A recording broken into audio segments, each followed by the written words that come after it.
is up? It's Jolene from SunshineDiary.com. Welcome to my channel for another video. If you're new here, welcome. On this channel, I talk about productivity, entrepreneurship, and personal finance. So basically, if you are out here trying to be a girl boss, I want to let you know that I am here for it. I am here for you, and we can do this together. In today's video, I am going to bring you something very special and very unusual on my channel. Tout d'abord, c'est une vidéo très unique dans son genre et unique sur ma chaîne surtout parce qu'il s'agira d'une vidéo qui sera enregistrée et en français et en anglais. Ne vous inquiétez pas si vous, comme la plupart de mon audience, ne parlez pas français. Toutes les parties qui seront en français seront aussi sous-titrées en anglais. Mais vous vous demandez sûrement pourquoi est-ce que j'enregistre cette vidéo en deux langues.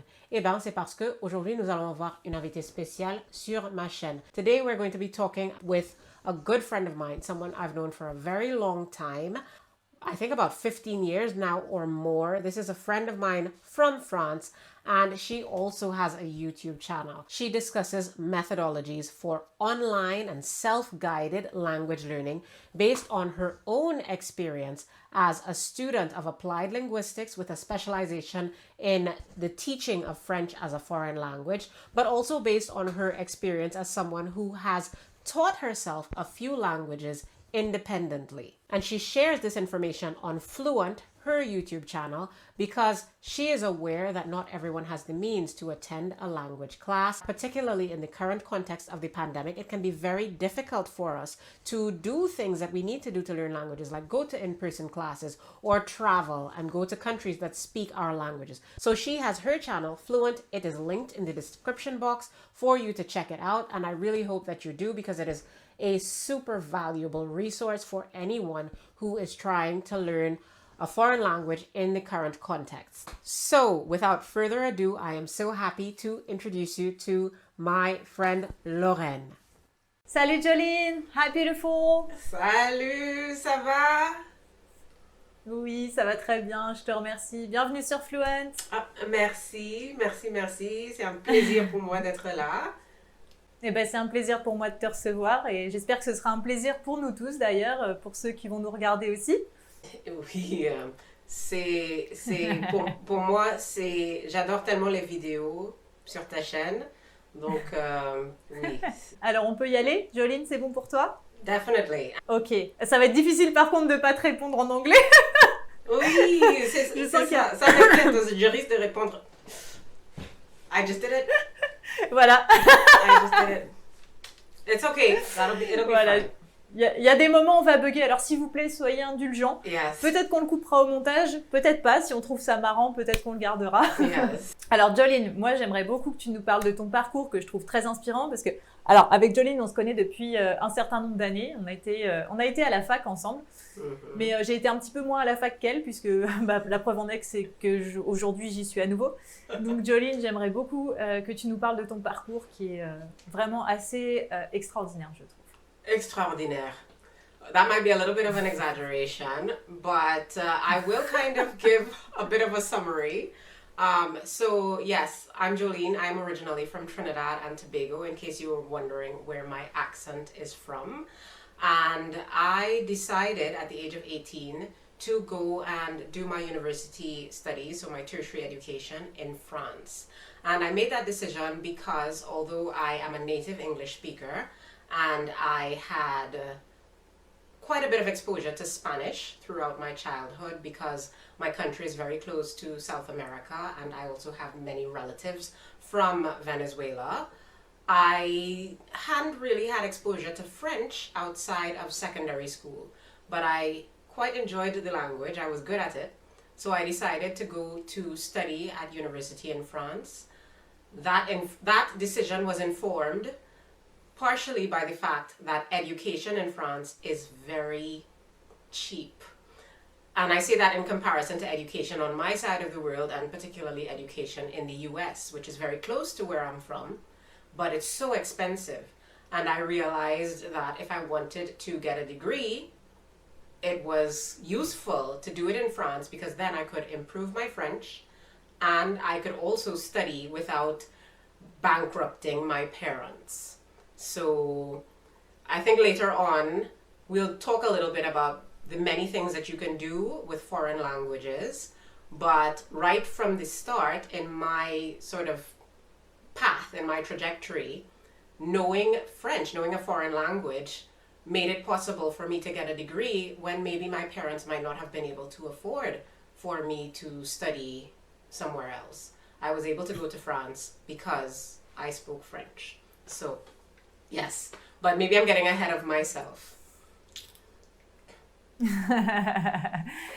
Non, pas de problème. Alors, Jolene, qu'est-ce que tu as étudié comme matière en France? So when I got to France, I found myself in a strange situation where I had to study English. So to explain to you, I did a degree that if you are French, you've probably heard of. It's called FLE. Not FLE, sorry. Look at what I'm doing. LLCE, maybe? Right? Sorry? LLCE, maybe? What I did... Or... No. I did LEA. I said FLE. LEA. I said FLE because I've been very involved with FLE and other things afterwards. But no, I did LEA to begin with. So I started with LEA, which I don't... if you're French, you've probably heard of. And it just means Langue étrangère appliquée. So it means that you go in to a course of study where you learn different ways that you might apply foreign languages that you speak already. I didn't quite understand this when I was going in, and this is one of the tricky parts of going to study in a country that's foreign to you, in a system that you're not familiar with, in a language that's not your mother tongue. So I went to France thinking that I would get to study Spanish, which I already spoke really well, and I thought I'd get great grades, and that I'd get to study German. But when I got to France, I discovered that I had to do English for LEA because it was compulsory.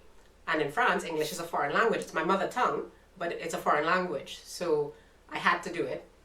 So I found myself doing this degree that was, apart from my English classes, completely in foreign languages. And it was very difficult to start off with. I won't deny, I used to have to go into classes. I went in with a recorder sometimes to try and record my lecturers. I used to have to borrow notes from my classmates because things I was studying, economics and law in French, and these are things that I would not have studied in English, and it took me a long time. I have to say that at first it was very daunting, but I was able to, with a lot of patience, a lot of hard work, and a lot of help from my French-speaking classmates, I got through it, and I think I'm a lot better off for it. So that's kind of what brought me to France, and I ended up spending 5 years in France in total. I lived in Tours for 3 years where I completed my bachelor's degree in LEA, so applied foreign languages, and then I went to Strasbourg where I began but didn't complete a master's degree. So I got a diploma in Strasbourg and was unable to complete my master's degree, but I did live there for 2 years. And that is where I began studying translation and interpreting. So, and that's a big part of my background as well. D'accord. Et du coup, donc toi, tu t'es lancé ensuite dans l'interprétariat et dans la traduction. Comment ça s'est passé? Enfin, comment tu as choisi ensuite ce que tu as fait?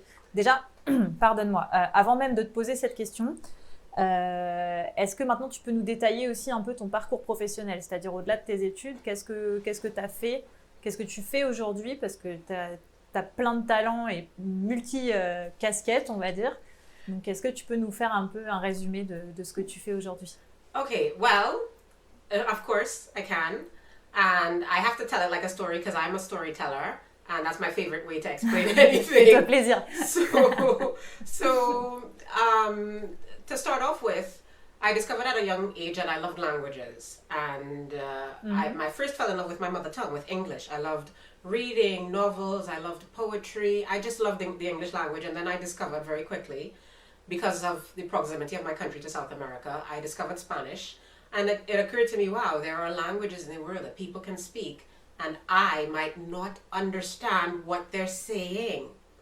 And that sounds like, oh, of course. But when you're 10 and you visit Venezuela and you're surrounded by 8-year-olds who speak Spanish and you don't understand it, you suddenly feel like, this is this is not okay. I need to understand what these kids are saying. So I loved languages, and as someone who loved languages, I was told throughout my childhood, throughout my student life, what are you going to do with that? You're studying French and Spanish. Why are you doing that? It makes no sense. What are you going to do? Are you going to teach? I heard that question countless times. Are you going to teach? What are you going to do? All you can do with that is teach. And I think I became very determined to prove to everyone that languages were useful and I could do things other than teach. And in Trinidad, one of my best friends growing up was the daughter of the then Cuban ambassador. And one day he asked me to come into a meeting to interpret, a meeting between him and the Prime Minister of Trinidad and Tobago. Wow. I was 18 or 19. And I had never paid attention to interpreters before. I had seen them on Miss Universe, you know. That was my exposure to interpreters. I had no idea what interpreters did, how they did it, or anything. And here was little Jolene sitting in a meeting with the ambassador and this medical advisor and the minister of health and the prime minister of my country. And I am not ashamed to say, I did a terrible job. I did an awful job. It was embarrassing. It was terrifying.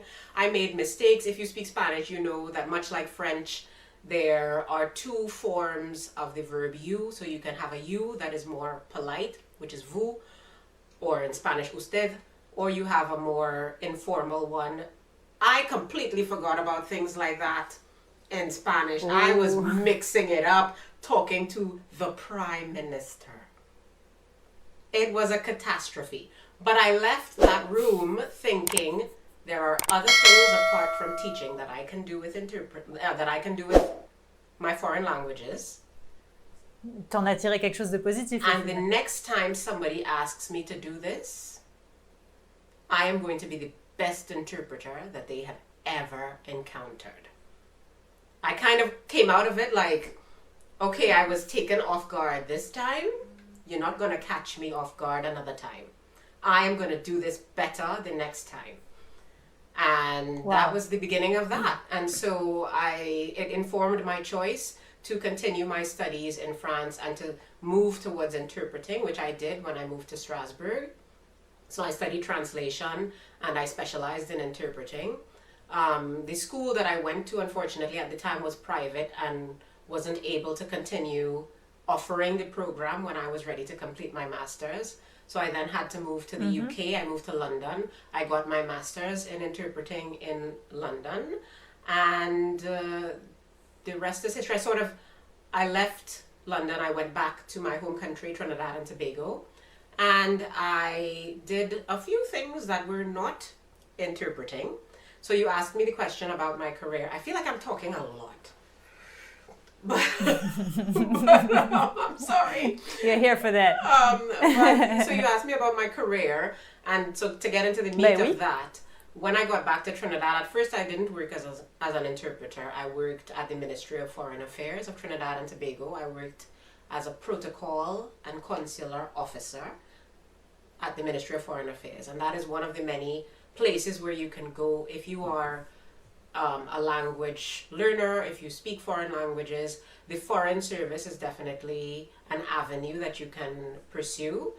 It wasn't really where I wanted to be, but that was something that I was able to do. I also found myself working as a teacher. And I know I said I didn't want to be a teacher. I can do other things with languages, and I was so determined. And then, much to my surprise and much to my horror, I discovered that I love teaching. I love sharing my passion for languages with other people. So I did some of that. And then eventually I meandered back to interpretation, which was my true love. And that is what I started doing there. And I'm still doing now in Brussels. My biggest client is actually the European Union. So that is what I do with most of my time. I work as an interpreter with the EU, and I also lecture at university here in Belgium. Eh ben bravo Jolene, c'est un magnifique parcours. Before we go any further, I wanted to find out from you.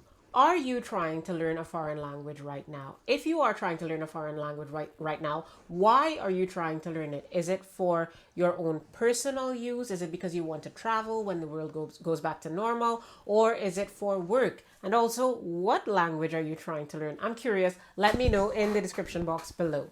Alors Jolene, merci pour ce résumé de ton parcours et de ta carrière. Alors, je sais que tu es un peu modeste, donc tu nous en as pas tellement parlé jusque-là, mais tu es aussi entrepreneur, tu es, comment on dit, en anglais on dit self-employed, mais en français, là, j'ai pas l'équivalent en tête. Bref, tout ça pour dire que, voilà, tu es indépendante, mais professionnellement indépendante. Donc ça, c'est super intéressant. Tu es donc dans un pays qui n'est pas le tien, tu as réussi à créer ton propre business avec quand même des entités assez prestigieuses. Est-ce que tu veux bien un peu nous expliquer ton train de vie, comment tu marches, comment ça fonctionne? Well, j'étais sur le point de te répondre en français, but I caught myself. So, in this kind of field, and in many fields where you work with languages, there is a high likelihood of you finding yourself being self-employed. And being self-employed, depending on where you live in the world, that can look like being the CEO of a small business. In some places it's easier than in others. But I kind of always expected that I would be self-employed when I decided to walk this path and become an interpreter. So it means that you have to manage your own time. You decide when you work and when you don't work. That's the advantage of being self-employed. That's the part that most people think about and remember.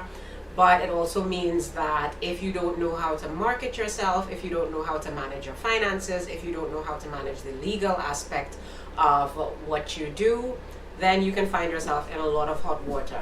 I was very fortunate when I sort of started my career that I didn't just jump straight into self-employment. I started off with a full-time job and then I moved to something part-time, and then I fully became self-employed, and there were times when it was very, very difficult. It's a learning experience and you can make mistakes. And especially if you want to be self-employed in a foreign country, which if you are learning a foreign language, that may be the path that you're thinking of heading down. And it's something that I recommend and encourage you to try. But it is not easy. It requires a lot of different skills. It requires a lot of patience, knowing how to do research, knowing how to liaise with official bodies in different countries. You have to be friends with the Ministry of Finance. You have to be friends with the local embassies or diplomatic missions. You have to know how to promote yourself in different places, and that is not very straightforward, because the way a French person promotes his or herself, is that even English? I'm not even speaking English anymore. Go ahead. But yes, the way a French person promotes himself is different from the way someone from China promotes himself, or from the way an American promotes himself. And so these are things that you have to learn to navigate as well. Then you have to make sure that everything that you do is legal. You have to deal with different stipulations. I can't, for instance, live in Europe without a visa, and so I had to be able to prove that my business model was viable before I could set up a business here in Belgium. So there are all sorts of formalities that go into it. These are things that I kind of talk about and guide people through a little bit on my channel, because I think it's absolutely worth it, and I wouldn't do it if it weren't. I say all of that, so it's really stressful and there's a lot to navigate, but by the same token, I work maybe 3 days a week. So I feel like I have built a comfortable career for myself where I can support myself without killing myself either, and it allows me time to enjoy the new culture and the new place where I live. So it's absolutely something that I would recommend. If you've ever thought of becoming an interpreter, the career is evolving right now. The pandemic has taught us that we need to evolve. We can't always meet with people in person, so meetings are happening on Zoom and whatnot. But it is a wonderful career to pursue if you are interested in it. I don't know if there's anything in particular about my path to get here that you're curious about, Lorraine, but if there's anything, like, I'm happy to share. The problem is going to be shutting me up. It's not getting me to talk. Non, alors, moi, il y a quand même une chose que j'aimerais te demander, c'est effectivement, tu disais qu'il y avait beaucoup d'erreurs, en gros des pots de banane sur lesquels on peut glisser quand on est dans ce type d'activité, parce qu'apparemment, tu as dû quand même gérer pas mal de choses tout seul. Est-ce que tu as eu quand même des gens qui t'ont aidé, qui t'ont montré le chemin, qui t'ont coaché pour faire ça, ou est-ce que tu t'es débrouillée toute seule du début à la fin? To some extent, there are things that you have to go through on your own. There are things that people can't help you with because nobody knows your individual situation. But I do think it's important to cultivate relationships and to cultivate friendships and to network within your field, because I cannot understate the importance of my friends, colleagues, and my general network in helping me navigate becoming self-employed and making sure that I could build my career in a sustainable way. So from the people who I worked for, right at the beginning of my career, I worked for a gentleman. I wonder if I should say his name. I don't think he would mind, but just to be safe, I won't. But I worked for a gentleman in Trinidad who hired me as an interpreter for the first time. And he knew that I had just come off the back of spending over 5 years living in France. And when he hired me, I said, I am not going to interpret into French. Nope, I will interpret into English. I was very nervous and I didn't want to make a fool of myself. Remember, I had done that before as an interpreter my first time. So I said, I'm not going to do this. And he said, yes, you are. And he hired me for a meeting and he decided that I would do it. And I did. And I couldn't be more grateful because it ended up being crucial in my career that I have the capacity and the experience of working into what is still for me a foreign language. Yes, I did live in France and I've spoken French for decades now. I started learning French at 10, and I am a lot older than that. No. So I think I was 10 or 11 when I started. Pas tant que ça. So it was something that I was nervous about, but I had people there pushing me to move past the fear and to dare to do that thing that would be life-changing for me. By the same token, I also had support in other ways, not so much in terms of setting up my business or learning how to be self-employed, but I have to admit that I had a very supportive family. That's very important if you're trying to do something unconventional. And if you are looking to do a lot of things that people want to do, people who learn languages very often want to do unconventional things. They want to travel the world. They may want to have a nomadic type of career. They want to do something that is different from what most people do. And it's so important that you surround yourself in that kind of, if that's your experience, you need to surround yourself with people who will support you and will understand that the skill that you have or the passion that you have is worth something. Because you can find a lot of naysayers who will be like, what are you going to do with that? You know, that doesn't make any sense, and you know, that's not going to make you any money, and you're going to starve. You need to start off by making sure that you are in a space and surrounded by people who will support your dream. And it can be your family, it can be your friends, but you can also find people like that here on the internet. You know, you can find people like that on YouTube, but also in Facebook groups. And this is something that wasn't actually available to me when I started out. Sadly, Facebook only became a thing when I was, I think, finishing my studies in France. That was when Facebook was invented. I just aged myself. I didn't mean to do that. So it wasn't. There weren't as many resources as what you can access today.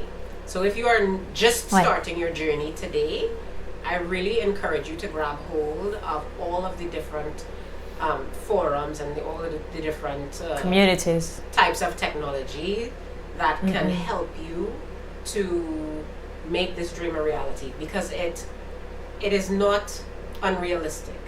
It is not silly. And I am living proof of that.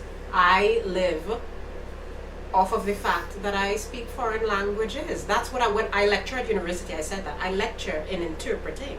And in the past, I have taught foreign languages at university and at high school in many different parts of the world. I taught in France, I taught in the UK, I've, worked at university in Trinidad and Tobago. I taught at the Alliance Française in Trinidad and Tobago, and I lecture at university in Belgium. All of this is based on language. So it's not a crazy, impossible dream, but you have to make sure that you surround yourself with a support network that's going to show you the path. And I had that, but I think it's a lot easier to have it now than it was when I started. C'est vrai. Je me permets de rebondir sur ce que tu disais, dans le sens où beaucoup de gens, en fait, quelque part, bon, tu as eu du soutien et c'est une très bonne chose. D'un autre côté, il y a aussi beaucoup de gens qui sont persuadés en fait que le fait de parler des langues n'est pas une discipline en soi. C'est-à-dire que c'est un side dish, tu vois, un petit plat sur le côté du plat principal, c'est-à-dire je fais ci et ça et aussi je parle des langues. Mais on ne considère pas forcément le fait que parler des langues en soi, ça peut être quelque chose qui nous permet de développer une carrière et de faire autre chose que enseigner. Et c'est marrant parce que, comme tu le sais, Jolene, je ne l'ai pas encore vraiment expliqué sur cette chaîne, mais moi je viens du milieu artistique à l'origine et j'ai un métier artistique, je suis intermittente du spectacle jusqu'à nouvel ordre et c'est un domaine où on nous dit aussi, d'une part tu ne pourras pas faire ça toute ta vie, d'autre part c'est un peu utopique, c'est un rêve, c'est quelque chose que tu ne pourras pas faire et finalement j'ai l'impression que les métiers artistiques ne sont pas une exception à la matière, c'est-à-dire que dès lors qu'on se lance passionnément dans quelque chose qui nous plaît, on va avoir énormément d'obstacles, du moins dans la perception que les gens ont de ce qu'on veut faire. C'est-à-dire qu'on va très facilement nous décourager de nous lancer dans cette chose-là. Et c'est ça que je trouve assez amusant en fait. C'est-à-dire que les langues, on pourrait croire d'entrée de jeu, parce que tout le monde nous incite à apprendre des langues. On nous dit que les langues c'est très utile, que c'est bankable, qu'aujourd'hui on ne peut pas se passer d'apprendre des langues. On a quand même le CECR en Europe qui veut absolument promouvoir l'apprentissage des langues. On a tout un tas de choses qui nous proposent d'apprendre des langues. Sur le CV, on sait que c'est important, mais le fait en soi de parler des langues, c'est comme si ça servait à rien. Alors, quel est le juste milieu dans tout ça?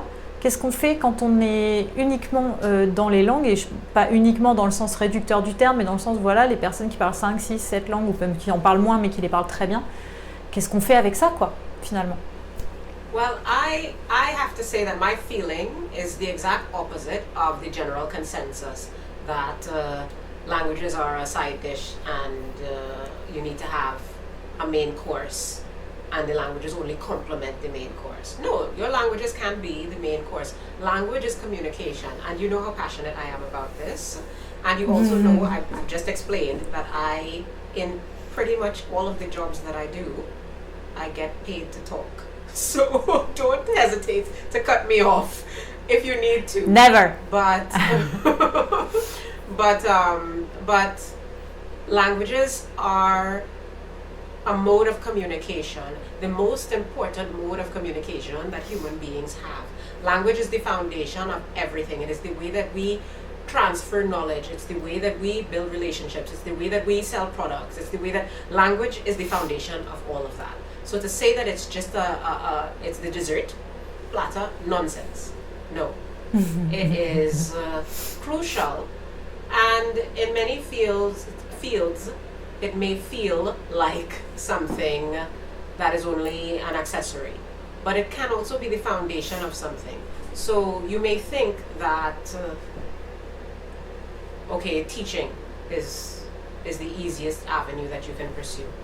But I would actually say that my field is much more straightforward because not everyone who can learn a language can teach it.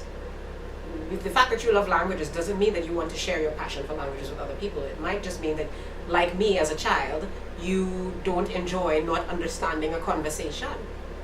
Somebody who wants to know what people are saying and is curious about other people and wants to know, wants there to be no secrets. That to me sounds like somebody who might also be interested in journalism as a side dish, right? And that person can be a foreign correspondent somewhere for a big press house because they can travel and they have that affinity for people and for communication that allows them to fit in like a native and get a lot of information that some other journalist might not get. And it's really funny. I've experienced it in my own travels, and I've traveled extensively in Europe and elsewhere in the world. And the minute you try to speak someone's language, you can physically see the change that just overcomes them. I saw it when I visited Italy, and I don't really speak much Italian, but when I started conversations in English, people responded very differently from when I started conversations in my very, very, very shaky Italian. Mm-hmm. I saw it when I went to South Africa. I don't speak any of the languages of South Africa apart from English, and I thought, well, everyone in South Africa speaks English, which is a very native English speaking way of thinking about the world, I admit.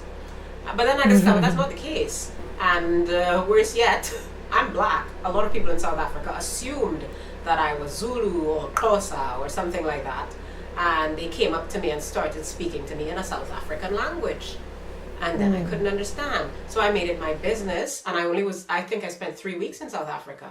But I made sure to learn a few words, learn how to say hello. And you could see how people respond differently to you when you make an effort to speak to them in their language. Even if you can't do it very well, it is a sign of respect that sort of opens doors for you.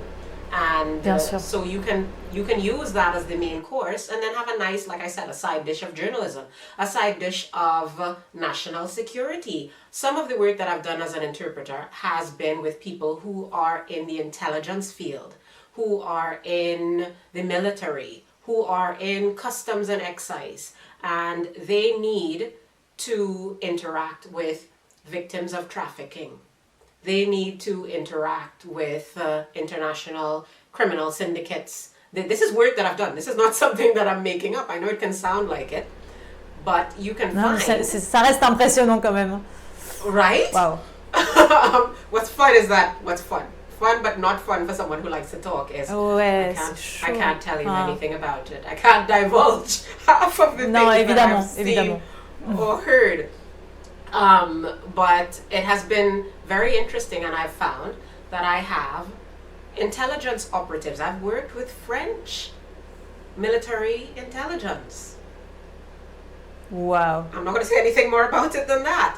And it's crucial to understand language, and language is more than just grammar and conjugation and vocabulary. Language is a vehicle for culture. Language lets you know what is important in other places. It exposes you to what other people are exposed to. It lets you know how other people think, and that can be crucial. It's not a side dish when you're working in intelligence, right? C'est clair. So I feel like there are so many fields that people don't think about. Sorry, say again? Ouais. Non, je disais, comme on dit, parler, c'est pas faire des phrases, c'est accomplir des actes. Exactly. En fait. Exactly. Yeah. So I have had a very interesting and varied experience myself as an interpreter and a lecturer. You could be a translator. People often think about translation. First of all, a lot of people don't understand the difference between translation and interpreting. A translator works with... Est-ce que tu peux nous l'expliquer rapidement? Est-ce que tu peux nous l'expliquer comme ça pour que... Of course. Vas-y. I wish I could just press pause on the whole world and make everyone listen to just this portion of this video and then move on with their lives, because nobody understands this, and I get called a translator all the time. Although I have done translation, I am an interpreter. A translator works with the written word. a translator doesn't have the pressure of immediacy that we have as interpreters, to understand immediately, give a message quickly, not use a dictionary. That is something that doesn't exist in translation. Translators have a different kind of pressure. They often work with big, bulky texts or documents that can often be very boring depending on the type of translation they do. And I think the worst part of that, the most stressful part of being a translator, is that your work is permanent. The written word is a funny thing. Once it's done and it's out there in the world, you can't take it back. Whereas when I work at a meeting, like I said, of some of the meetings that I have done with different organizations or bodies, what happens in the meeting stays in the meeting. And then I move on with my life. That's not always the case. Sometimes meetings are recorded nowadays. But for the most part, I can kind of remove that stress of knowing that whatever I have put on paper is what is gonna stand. So a translator has a different kind of stress, and it's a requirement for perfection that doesn't exist so much in interpreting. Interpreting allows for, and this is going to sound silly, it allows for some interpretation. That doesn't mean that we are not focused on accuracy, but it does mean that we have a lot more flexibility with how we render a message than translators have. We also have our additional stress, of course, like I mentioned, immediacy. It has to happen now. You cannot stop the Prime Minister and say, what was that word again? What did that mean? You can't do that. You can't stop the whole meeting like, I, the interpreter, I'm the most important person here and I didn't understand it. No, unfortunately, that's not how it works. So interpreting is different, but translation is the written word, interpreting is out loud. And there are a few modes of interpretation. So there is chuchotage, which, yes, even English-speaking interpreters very often call it that. Whispered interpretation, where you are sitting very close to your client. Your client might be one person, or you might have a small group of clients, 3 or 4 people, and they don't understand the main language being spoken at a meeting or a training session or something, so you will whisper, or just say very quietly what is being said for your client. And if they have anything to say, well, then you might say it for everyone else present. Then you have, so chuchotage, whispered interpretation, is a form of interpreting that mixes the 2 main modes of interpretation, which are simultaneous interpretation, and as the name suggests, that just means that the minute the person speaks, you interpret. There is very little delay between what you hear and what you say, so it requires you to be very, very reactive. It requires you to have a very, very good understanding of your language and a very good command of the language that you are speaking, and it requires you to have laser sharp focus. So the simultaneous interpreting, that's the first mode, and then consecutive interpreting, which happens in Miss Universe. I think I said earlier that my first exposure to interpreting was the Miss Universe pageant, where you would have a contestant from, I don't know, Bolivia or something, and she'd be asked, what would you do if you become Miss Universe? And then an interpreter had to come and say to her in Spanish, ¿Qué haría usted si usted? And so that's my first experience with interpreting, which is consecutive. So the interpretation happens after the speaker has spoken. And that is not necessarily easier. A lot of people assume that is easier. The speaker speaks, you take your little notes, and then you interpret. That must be so much. Actually, no. I personally find simultaneous interpretation to be much easier. You don't have the time to second guess yourself. You don't have the time to forget what was said. You don't have to worry about all of those things. So as long as you have an excellent command of your languages, simultaneous is fine. Consecutive, you always run that risk of forgetting or not being able to reread your notes, and all eyes are on you because the speaker is not speaking anymore. He's done. If we take the right, exactly. If we take the Miss Universe example, the question has been asked, it hasn't been answered yet. So the whole audience is now focused on the interpreter. At least all of the people who understand the language that the interpreter speaks. So, yeah, I'll take simultaneous over consecutive any day. Je comprends. One thing that I would like to do is that I would like to go into a little bit more depth about the different doors that are opened by being multilingual. I already mentioned that you can do a lot of different things. You can do translation and interpreting, and I sort of gave some of the differences between translation and interpreting and the modes of interpretation and whatnot.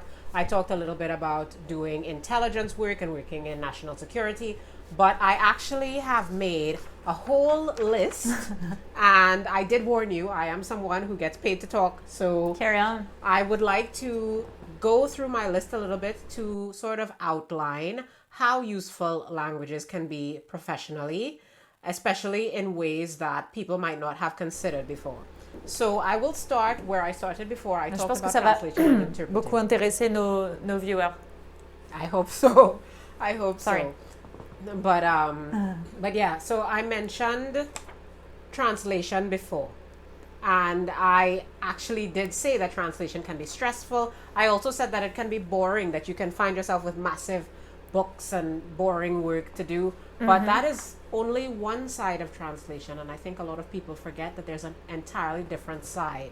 So if you think about something big, international, fun, and very well known, like the musical Frozen, which I'm sure you've heard of, you'll probably already know that Frozen has been translated into multiple languages. It exists in English, it exists in French, it exists in Spanish, I'm sure it exists in many other languages. And there will obviously have been a team of translators working not only on the script, but also on the music to translate the songs into different languages.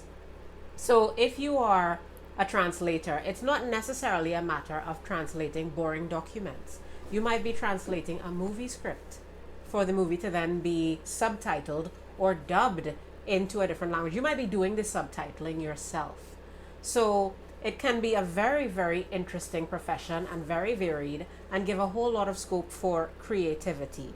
You might be somebody who is hired to do localization of a product or of a service even into a different market, because the fact that you speak another language usually means that you've spent a lot of time not only looking into the language but the culture of the place that speaks that language.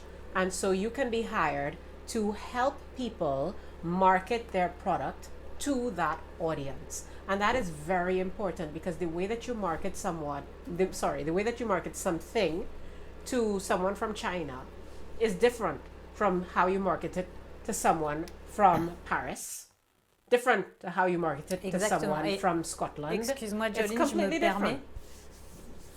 Yes, go ahead. Je me permets d'ajouter qu'effectivement, dans l'apprentissage des langues, on a le domaine linguistique à proprement parler, donc la grammaire, la conjugaison, le vocabulaire, etc. Mais on a aussi évidemment la communication orale et tout ce qui concerne le domaine de la pragmatique. Et enfin, la compétence interculturelle qui nous permet d'appréhender notre culture ainsi que la culture de l'autre de manière harmonieuse. Voilà, c'est juste ce que je voulais ajouter. Of course, and that is important. I think that it's one of the things that I try to do when I help other people to learn language, is to remember that language is a living thing. It's not just about conjugation. That's a part of it. It's an important part of it, but that's not all that it is. Language is how people express themselves and communicate. It's the foundation of building society. And this is why you have all kinds of language. This is why one of the languages that I've been interested in is even sign language, because it is people communicating complex ideas. And once you have learned how someone else communicates an idea, you have learned a lot about that person and how they think as well. And that is actually a marketable skill. Et c'est là que j'ajoute, excuse-moi, je t'interromps encore. No, c'est là que j'ajoute, si vous voulez vous renseigner un petit peu plus sur le fait de comment voir le monde à travers une langue. J'en ai parlé également dans une vidéo précédente, je vous mettrai le lien. Il s'agit de l'hypothèse Sapir-Whorf. Et il y a un film d'ailleurs qui a été tiré de cette hypothèse, plus ou moins, qui s'appelle Premier Contact, que je vous invite aussi à regarder. Voilà, c'était la petite intervention. Vas-y, Jolene, excuse-moi, poursuis. Yeah. Non, mais j'ai jamais vu ce film. J'ai envie de le voir parce que that's absolutely accurate. Listen, language is a lot deeper than what people make it out to be. And mastering it is mastering how you think. It's being able to delve into how other people think. It's being exposed to societies and worlds that you haven't been exposed to before, and some of it might surprise you. You have a tendency to think, I think all human beings have a tendency to think that we all are exactly the same, and what this means to me is what it will mean to anyone else. And so people go to crazy extremes. It's either you believe that everybody's exactly the same, or you believe that differences are much bigger than they are. Language allows you to know. It allows you to know. You're not guessing anymore. What is the difference between me and this person? How does this person think? And how can I convince them of something based on not how I think, but based on how they think? How can I know them? And how can I make sure that they know me? So it's so useful. But I want to go through my list, right? So I have a whole lot of things on the list. I talk about translating in the film industry. We also have the gaming industry. If you play games, video games, they don't just exist in one language. You maybe never thought of it, but now that I've mentioned it, I'm sure it's ringing some kind of bell to you, and you understand that, of course, bien sûr. These things exist in many different languages, and maybe your job is not translating birth certificates and legal documents. Tu sais que tu viens d'éveiller une vocation, là, ça y est, je veux faire de la traduction dans le jeu vidéo, c'est mort. right. So maybe, and so this is one of those places where I say it's not about language being a side dish, because the fact that you love video games, it was never your career path, right? But you might find that when you have, j'adore le kimchi.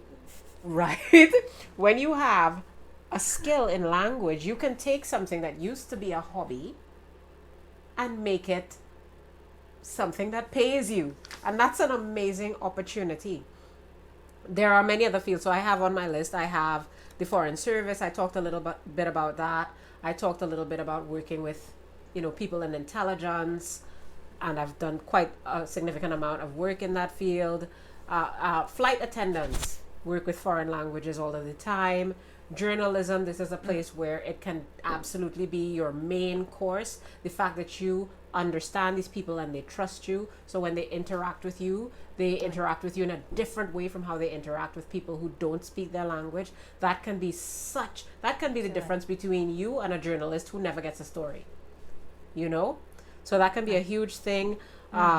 Sales, international sales, I have quite a few friends and acquaintances who work with big companies, Nestle, Procter and Gamble, companies like that you might not have thought of, but they have an international market. They work all over the world. And for them, it's crucial that key members of their team understand these different markets. And they will hire sales managers, marketing managers, because these people have an understanding of the field and are bilingual. And that might be the difference between you and another candidate. The fact that when they put you in Switzerland, you speak German. When they put you in Panama, you speak Spanish. That might be the reason you are different from a different candidate. Because honestly, there are not that many other things for you to learn. But learning and understanding and knowing a culture is a huge thing to learn. Everybody who goes and studies marketing learns some of the same basic concepts. But how can you market this to someone who is from New Zealand, and how is that marketing going to look different from the marketing to someone who's from Germany? Exactement. That is definitely one of the things that language gives you, because language is not just about the words. It's about all of the information that comes behind those words. So that's one of the things that I wanted to make sure and mention. I don't think I've actually gone through everything on my list, but I feel like it might be a bit boring if I did. So I'm going to stop here. Yeah, but I'm going to stop there. There's all sorts of humanitarian work, medicine. You can find yourself dealing with people in all kinds of from all kinds of walks of life. There's all sorts. Acting. Think about people like Arnold Schwarzenegger, Jackie Chan, right? Why did they get as big as they got? Jackie Chan's mother tongue is not English. Jean-Claude Van Damme is not a native English speaker. The reason he got as big as he got is because he was able to market himself to a market that spoke a different language and opened up a whole world of opportunities. So, I keep saying I'm going to stop. I'm going to really stop this time. Tu parles de Jean-Claude Van Damme et Jackie Chan, tu parles ma langue là. Right?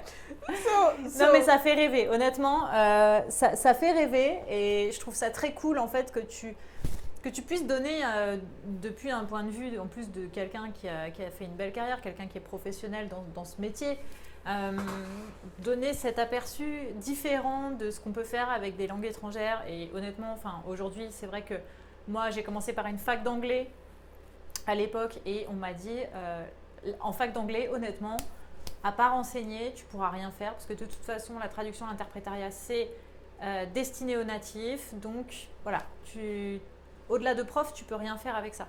Il s'avère que même en n'ayant pas été jusqu'au bout de mes études d'anglais et en ayant, à côté de ça, appris des langues totalement à l'arrache, comme ça a été le cas avec le portugais, eh ben, je me suis retrouvée parfois dans des conditions professionnelles, c'est-à-dire que avec le portugais, moi j'ai travaillé dans le milieu brésilien du spectacle pendant de nombreuses années et tout ce qui avait trait au travail m'était dit en portugais, je répondais en portugais et il n'y avait aucun espace en fait pour le français même si on était en France. De la même manière, je me suis retrouvée comme ça un jour dans un boulot d'interprétariat pour une société qui déployait des nouvelles tablettes dans une entreprise de fabrication de chaudières. Voilà, je me suis retrouvée embauchée là-dedans. Donc comme quoi, même si je ne suis pas allée au bout, j'ai déjà pu poser le pied dans tout ce qui est métier à vocation internationale, entre guillemets. Donc j'ose pas imaginer ce que c'est si on pousse un petit peu plus loin au niveau études et qu'on a très très très envie et qu'on est très déterminé à y Mais arriver. tu as dit que tu as appris à l'arrache. Je voudrais dire quelque chose parce que il y a beaucoup de gens, comme dit, j'ai beaucoup travaillé dans l'enseignement aussi et j'ai eu énormément d'étudiants et de clients qui m'ont dit non, je suis trop vieux, non, qui ont raconté toutes sortes de bêtises. Apprendre une langue à l'arrache, c'est quoi? Comment est-ce que tu as appris le français? C'était pas à l'école que tu as appris le français. Tu as appris le français en grandissant, en faisant des fautes, en écoutant, en répétant, en imitant. Oui, tout à fait. Comment est-ce que tu as appris le portugais? C'est pas comme ça aussi que tu as appris le portugais? Exactement de la même manière. À l'arrache, ça veut rien dire. J'ai fait la gogole en fait. C'est-à-dire que, bon, il y avait un attrait culturel qui était très fort, c'est vrai. Il y avait un attrait culturel très fort, mais du coup, tu vois, je me suis trouvée à faire le perroquet, répéter même parfois des choses qu'il ne fallait pas répéter. Exactly. Parce que je trouvais que la sonorité était marrante et voilà, et ça s'est fait comme ça. That's how you learn French as well. Et j'ai posé plein de questions. That's how I learned English. That's how we all learn our mother tongue. Alors que c'est ça. Et alors pareil, je voudrais juste aussi ajouter un truc qui peut être intéressant pour ce que tu es en train de dire, c'est que moi j'ai appris le français avec une grand-mère bulgare qui était en France depuis 6 mois et qui parlait français avec un accent bulgare à couper au couteau. Il n'empêche que, bon, j'avais quand même mes parents qui étaient à côté, mais que je voyais quand même moins que ma grand-mère. Il n'empêche que jusqu'à la terminale, j'étais toujours première de ma classe en français et que j'ai jamais eu aucun accent en français. Voilà, apprendre une langue, il y a quand même le cerveau qui fait un travail d'écoute, il y a le cerveau qui est toujours, surtout quand on est enfant, ce cerveau qui est toujours en veille, qui écoute tout ce qui se passe et qui intègre aussi des éléments, même si notre référence principale, elle a un accent. Le cerveau, il réalise aussi que la généralité n'est pas ça et qu'on peut quand même avoir un accent totalement, entre guillemets, accent standard parisien. Même en ayant une grand-mère bulgare qui a un accent bulgare très fort. And there is no wrong way. For me, that's the fundamental thing. There is no wrong way to learn a language. There is no wrong time to learn a language. If you have it in your head that you're learning it wrong or you're learning it at the wrong time in your life, erase that from your mind. That is, to me, a huge message that comes out of this. C'est ça. Lorraine. Et quand bien même, je voulais aussi dire un truc, c'est que, Quand bien même tu apprends une langue de la mauvaise manière, entre guillemets, en fait, même si tu t'es complètement planté dans ta méthodologie, ce qu'il faut te dire, c'est qu'à un moment donné, quand tu vas peut-être reprendre plus tard cet apprentissage que tu as raté à un instant T, il y aura quand même des choses qui resteront de cet apprentissage. En fait, ce que tu fais dans une langue, même si tu vas moins vite que ce que tu pourrais optimiser, que ce que tu pourrais mieux faire, c'est jamais pour rien. C'est ça qu'il faut se dire, en fait. C'est-à-dire qu'il y a toujours des choses qui vont rester dans ta tête, que tu auras mémorisées, même en apprenant de la pire des manières. Et ça, tu pourras toujours construire avec ces choses-là. Yeah, absolutely. Absolutely. Ok. Alors, on va conclure. Jolene, je te remercie infiniment d'avoir été avec nous aujourd'hui. C'était vraiment super intéressant d'avoir un point de vue professionnel de quelqu'un qui est dans le milieu des langues professionnellement et qui en plus est entrepreneur, quelqu'un qui fait les choses, une personne qui fait les choses par elle-même. Je trouve ça vraiment très inspirant. Donc, je te remercie mille fois d'avoir été. It's been an absolute pleasure for me. Et je te souhaite une excellente It's been an absolute. If I can just leave with a few quick things that I want to say to your viewers on your channel in particular, j'allais te le proposer. who are here to learn languages. Please, you're never too old. You're never too old to learn a new language. Also, please let go of your shame. Don't be afraid to make mistakes. That's how you learn.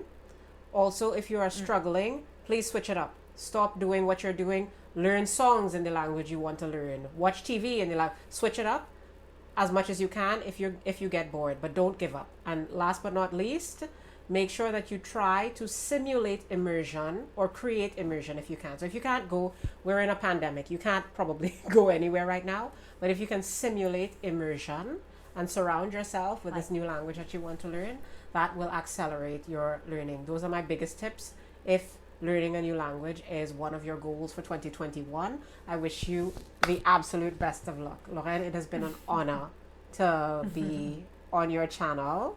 We have wasted so much time just chatting with each other. Some of it will be edited out, everyone. But we have done a lot of just chatting with each other. It's been excellent. Right, but it's been excellent. And yes, I wish everyone the best. I wish you a new language by 2022. That's what I wish for you. Ça va le faire. On est sur la bonne voie. Merci beaucoup. So that's it, folks. I hope that you have enjoyed this very special and unusual video on my channel. If you're still here, please remember to show us some love down in the comment section. Smash that like button, destroy it for me, please. Make sure that you go and check out my friend Lauren's channel. It is linked for you in the description box. Subscribe to this channel if you aren't already. And in any event, I am so glad that you have been with us for this video, and I cannot wait to see you in my next one. Bye.